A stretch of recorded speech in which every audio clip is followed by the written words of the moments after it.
د کندهار د احصایې او معلوماتو ملي ادارې ویلي چې په 1402 لمریز کال کې څه باندې 212,000 کسانو برېښنایي او کاغذي پیژندپاڼې ترلاسه کړي دي. د دې ادارې په خبره چې په دغه کال کې د پیژندپاڼو د ویش له درکه 107 میلیونه او 615,000 افغانۍ عواید ترلاسه شوي دي.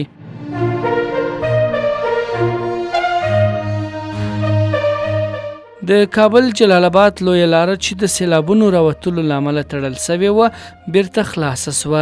دغه لار پرون ورځ په ماڼو کلي، خاکي تونل او ګوګا منډي سیمو کې د سیلابونو راوتلو له امله د ټرافیکو پر مخ تړل شوې وه.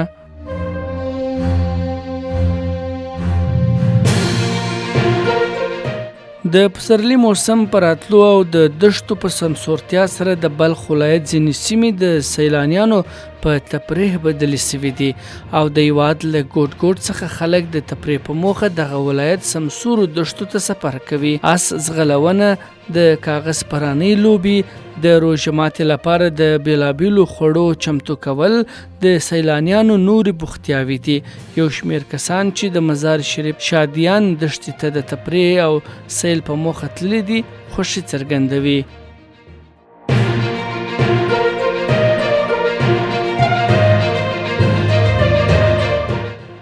د نړۍ او اسیا په کچه د والیبال په تازه درجه بندۍ کې د افغانستان د والیبال ملي لوبډله په نړیواله کچه له 64 لمبر څخه 61 لمبر ته او د اسیا په کچه له 14 لمبر څخه 15 لمبر ته پورته شوې ده. د یادونې وړ ده چې په نړیواله کچه پولنډ او د اسیا په کچه جاپان په لومړیو مقامونو کې راغلي دي.